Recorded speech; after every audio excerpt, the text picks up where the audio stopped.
so much for coming out, and I wanted to start, let everybody get situated and find your seats.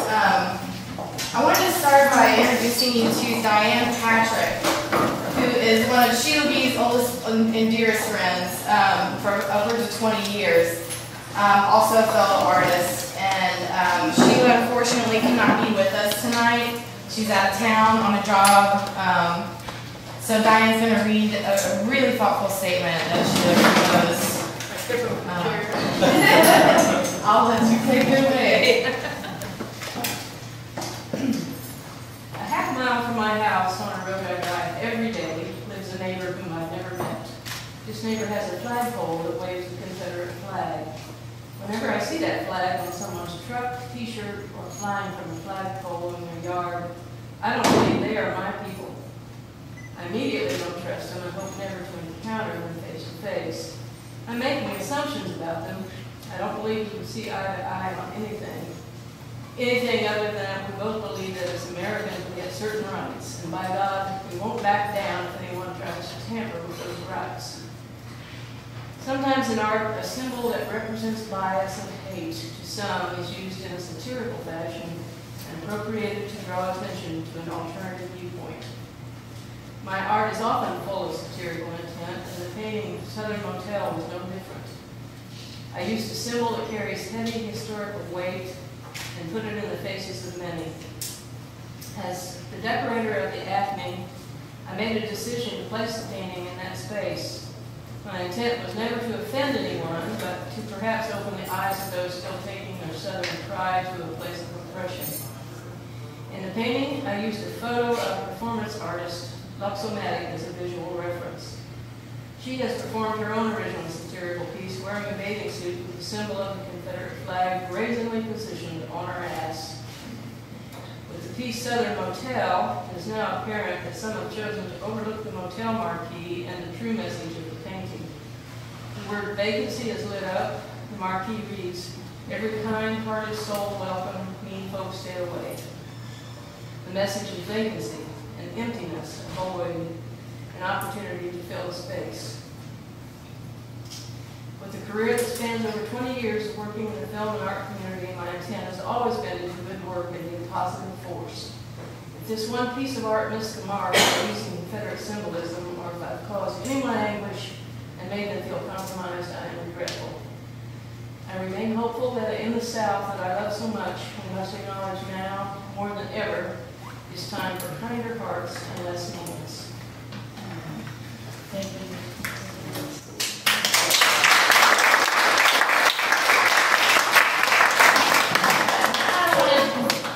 Her statement read before we got too much deeper into anything, just to kind of help set the tone for the discussion tonight. I am so pleased to introduce you to Stephanie Pruitt. And before I do so, I would really just want to say that I hope everybody leaves here tonight feeling more equipped and enlightened and braver to go home to your own communities and have these really hard discussions. Stephanie Pruitt. Stephanie Pruitt is a doer. She's an artist. She's a thinker. She's a connector of minds for a living, literally. And we're really fortunate to have her offer to be our navigator tonight. And without further ado, this is Stephanie Pruitt. Good evening.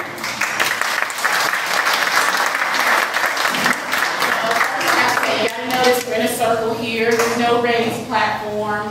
I really think of the people sitting here as responders, and really, we all drive the conversation. So I'm glad you're here. Another thing that just dawned on me: who gives up their Friday evening to be funky? Like, okay, funky in a bad way. I'm sorry, not like something chicken good funky, but like nasty, make me want to hit somebody up. Like, if I'm gonna do that, it's gonna be on Tuesday morning or something, not Friday evening. Friday evening is some good stuff, right? So I'm glad you're here. When I look out at all these faces and in talking to so many of you as you came in and emailing with so many of you, I think we're all here because we actually want to have a conversation, and that's a really beautiful thing. But there has been some anxiety about this conversation. So let's just be honest with ourselves there. I want you to think for a moment of all the things that could potentially go wrong. All the things that could be totally messed up. I mean, I'm thinking like my eyelash could come off, that I think this ridiculous thing that I never wear. I'm thinking people could be horribly polite and disingenuous. I'm thinking people could be horribly rude and disingenuous. I'm thinking all these things. So think for a moment, get your own list.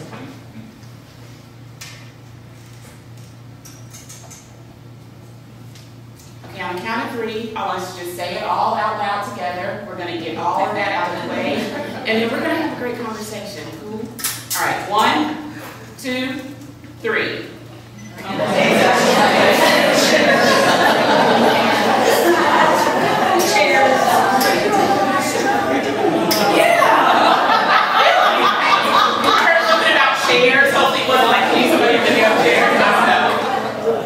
We're all people and we all have ideas, so I'm glad we're here to share them. I'd love to introduce you to the responders, and each person is going to take about 3 or 4 minutes just to kind of give you some context about why they're here, their relationships to this conversation, and maybe their hopes for the conversation that we'll have, and then everyone's just going to jump in. So I'll start with TJ Jarrett. TJ is a poet and a coder. So technology and literature, I love it, right? She's very brave in her language and her wholehearted way of living, and is a very deep thinker who is well-read and considers all issues from many, many points of view. I think she has some wonderful ideas to share with us. Just ratio didn't do that. Share that wasn't in your list of things that could go wrong, huh? I wasn't picking up on on the couch watching Watch yesterday. My name's Tanya Jarrett. I'm a poet. My poetry, the last 2 books of poetry have really been focused on race and history and past and how we integrate that and what carries forward to the future, and how it's freighted as we carry it through. Because it comes back whether we want to or not into what's actually dealt with. I don't know if we can ever put it down. I don't know if that's ever actually possible. We try. I hold on to an argument I had with my best friend 10 years ago, and I still bring it up. So, and that's just what being human is. I try to be thoughtful about it, however, and I think we should all be thoughtful. I also don't think that we should be the only people. I should be the only person carrying it. I think it's something that it should be a shared kind of thing. In order to deal with issues, we have to share it and deal with it together, or else we kind of just festers. Danny Carter, visual artist and curator at David Luss Gallery. Danny deals with many complex subject matters in his work, including the Civil War. I wouldn't say that his work is about the Civil War, but approaches it along with many other topics in a way that can bring insight and cause us to ask questions about the world we live in. Born and raised in Nashville, went to an extremely white private school with the mascot of a rebel. So from the time I was 5 years old, there was Dixie played with a big Confederate flag and pomp, and the rebel dressed up carrying the flag. Never attached to it in any sort of either pride or racist way. But then ended up, father passed away when I was 16, some odd years later, ended up reproducing some Civil War photographs with paint, and discovered that the story of the Civil War being one of loss and suffering and grief and then recovery was the same story, was the story that I felt that I had survived, and losing my dad and dealing with the drudgery of getting up every day, not sure if I was going to survive. And so from the start, the work was not about the Civil War, but about sort of humanity's story as we all, whether it's white, black, America, Europe, whoever, we have dealt with loss and grief and hate, which sort of all encompasses that. It was always meant to sort of blur this line and deal with us versus them, which is what hate and war is about. And sort of the ideal vision of breaking down all of that and stripping us all of defining characteristics, whether it's white, black, European, American, obese, gay, whatever it is, all these terms that we throw at each other, the ego, uses to separate us and make us feel as them and us. So I probably don't think a lot about race.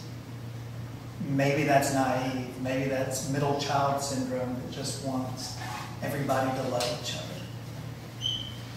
It's gone on. The idealism has gone on forever. There are dreamers and idealists who have gone, historically gone before us, and there are some of us still today.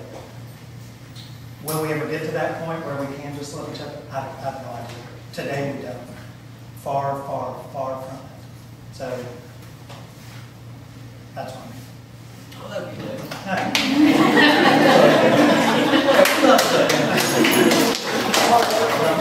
This brings us to Paul Polycarpou, editor of Nashville Arts Magazine, also an avid art collector and activist, strong supporter of artists and creative freedom, creative expression, and really understands and thinks deeply about the value of art in our society. In additional, I think we can keep in mind, Paul is from Cyprus and has a very different cultural imprint than some of us might have had being born in the South. And so his sense of history comes from a perspective that I think at times having a fresh look at some of the issues can really enliven the conversation. So Paul. I'm Paul Polycarpou. I hope you all read the Nashville Arts Magazine. I know many of you have been in it. I've looked around, seen lots of you have done stories on them, and thank you for the art. But I'm not from here. I'm not from the South. I'm not from America. I'm not even an American citizen. I'll put that up front. I'm still a British citizen. So I'm not going to make any sort of hypocritical stances upon issues that I don't know anything about. But I do know about art, and I love art. I am around art 24 hours a day. Sarah, who's our editor right there, Sheila B, at the magazine, and I talk about art constantly. Every single day, we're discussing some facet of art. What it means to us, do we like it, do we hate it, is it important, is it not important, should we feature this in the magazine? Let me tell you, 6 years ago, when we started the magazine, we wouldn't print nudes. We wouldn't print nudes in the magazine because we were afraid that it would offend people. 6 years later, we can't wait to print nudes because that's the fundamental basis of all art, is the figure. Things have changed. What was appropriate 6 years, not appropriate 6 years ago, is appropriate today. So things have changed, and we change our minds every day about art. What's going on around here? Who's doing this? Who's doing that? When this whole thing grew up, and Julie came to the office and we started talking about it, it was like, whoa, one painting has started this monumental discussion in our community. How powerful is that? How powerful is it that one painting can draw all of you here to talk about it? If art isn't powerful, what is it? It's flowers in a vase, and I don't want to see flowers in a vase. I don't want to see that art anymore. I want to see art that is meaningful. So I think Nashville is ready for a bigger conversation.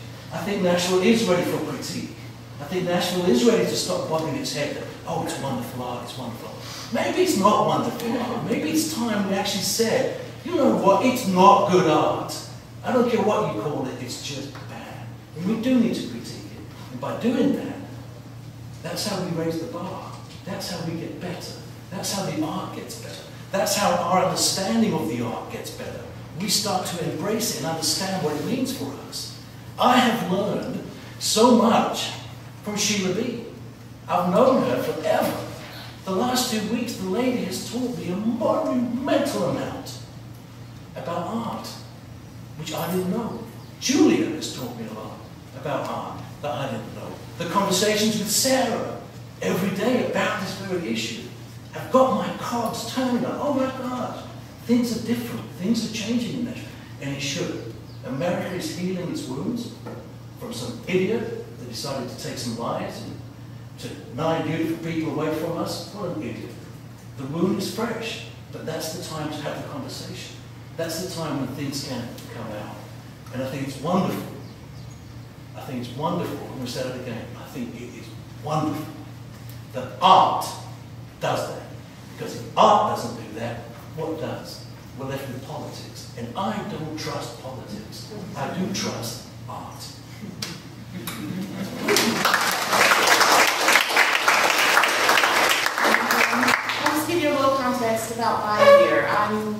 a working artist, a literary artist, and other stuff that I'm still figuring out. Fundamentally, I believe very deeply in art as a relational device. Most all of the working matter of art, whether it be visual art, literary art, is based on relationships, symbolism, metaphor, simile, imagery. All of these things are about relationships between a given item, object, image, idea that seems fairly known in a given context, and then another item, object, symbol, idea that does not seem so familiarly known in that context. And then art attempts to bring them together to kind of bring that aha moment, to shed light on the lesser known object or show the more known object in a different light. So it's relationships, symbols, metaphors, all are about relationships. That's my core interest in art and what it can do. I find it an interesting space to navigate when you think about symbols and their meanings to people and places that might have different experiences. So quite often when we're working with a symbol, what we're hoping is that our cultural bank, our cultural knowledge, brings together a shared sense of meaning about at least one of those objects that can get the imbalance off of another to bring that new meaning. Did I just go weird poet on you? So the challenge here as artists that I feel like we deal with is thinking about our places within culture, what our knowledge of these objects, symbols, metaphors are, and what our audience's knowledge and relationship to them might be. We're constantly negotiating that. I don't think that we can assume a shared universal cultural bank. We wouldn't want to. I think very deeply about my responsibility as a writer in what I'm saying, how it might be received, but I know I can't control that. I sit at my writing table alone. I come with my experience, I do research, and I try to do my due diligence, but when I publish work, when I put it out into the world, I can't control how people are going to receive it. I can't walk through kind of as a docent with people as they read my poems. I feel like there is a responsibility all artists have to consider when we think about this, but we have to know we can't control it. So I'm glad this conversation has come up, talking about the range of ideas and concepts of a single symbol, where that comes from, where that starting point might or might not be, and where it's going. I will say very honestly, I'll be the kind of tough person in the room right now and say, Sheila B's painting is not one that I would invest my energy in if I passed by it in a gallery. The symbolism that initially jumped out at me is not one that I would want to ponder given the immediate context that I saw in the work. Is that lazy viewing? Is that burnout over certain symbols? I have to check myself on that. And if nothing else, art asks me to ask myself why I reacted the way I react. I don't know Sheila B as a person, but this conversation isn't about her individually. And my experience with the art is not about the artist individually, because again, they're not there as a docent. But I am glad that this conversation has been sparked by the work. So, let's jump in. I see all the Jason, because it's not. Thank you. It's not Nashville. You have to Bring it on over. Okay. Jason White is a musician, singer-songwriter, and through his music and personal interest and commitment led him to research many places, geographies, and histories that really touch on what we're dealing with. And we are in Nashville, so it's very important that we have a musician represented on this artist conversation. Well, yeah, I come to be here in many ways. I'm an old friend of Julia's, and I'm also an old friend of Sheila B's. And I've seen a lot of Sheila B's work over the years. This is far from my favorite piece. I have a poster of James Brown that says, "James Brown kicked that ass," that Sheila did, that I like much better than this one. But anyway, I grew up in Cleveland Heights, Ohio, which is on the east side of Cleveland. It's probably one of the most racially, culturally diverse communities I've ever seen. I grew up even in the early 70s with a very mixed group of kids. And moving to the South almost 20 years ago now, I'm still getting over the culture shock. I don't get it, and I've always felt a little bit like an outsider here in that sense. And I share everybody's views that I've heard so far about art and censorship. I've been participating with a program called Freedom Sings, sponsored by the First Amendment, which is for the last 15 years or so, which is a history lesson on the First Amendment told through songs that have been banned or censored throughout American history. And I got involved because I happened to have a song that got banned and censored. And so I am an absolute proponent of freedom of speech, freedom of art, freedom of expression in every form. And it's very important to me that conversations like this keep going on. And then there's just one other thing I wanted to say right off the bat, is that to me, this whole issue of the Confederate flag is kind of a ruse, in my opinion. I feel like, of course, it should be taken down from the state houses. But that should have happened 50 years ago. And 50 years ago. Yeah, not 50 years ago. It's 50 years. It's not like forever. You're right. It's absurd that it's been up in those places as long as it has, or ever. And I think if you actually go and look at the people who are getting all the press for taking those flags down, to me it's a very disingenuous effort. It's people that are, in my opinion, the wrong side of the debate and are doing it to make political hay. That's first. And second, what it seems to be what it's turned into is kind of a lynch mob of this symbol. And I realize that's a very difficult term to use, but it has become a mob mentality to tear down this symbol. And I have no problem with that, except that we're not talking about the real issue, which is we got a serious fucking race problem in this country. And I just want to say that. Well, I don't know that it's a lynchpin for the symbol. I think it's, I think if a piece of art is offensive to a group of people, then it's rightfully offensive to them. I mean, they have a right to be offended by it. I would be offended by it. It was offended, living in London, by racial symbols against what people call dagos and wops and people of my colour. I was offended by that. I think the time has come where that symbol is just, the general opinion is that symbol is no longer, not that it was ever cool, but it's just not acceptable, it's not appropriate. I don't want to walk into a restaurant and see it. Things change. 2 years ago it was totally fine, but things change. When I say totally fine, I don't think it's totally fine, but things change, It was never totally fine, but what I'm saying is 2 years ago, it wasn't in the front of a lot of people's minds. It was to some, but the general population wasn't thinking about that.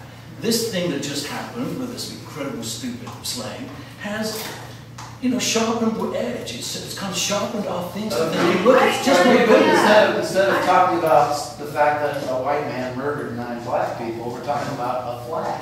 And a flag to me is meaningless. I think what interests me really is, one, how the history of the flag is like that fact that it was put up in 1954 purposely to protest the Brown versus petition.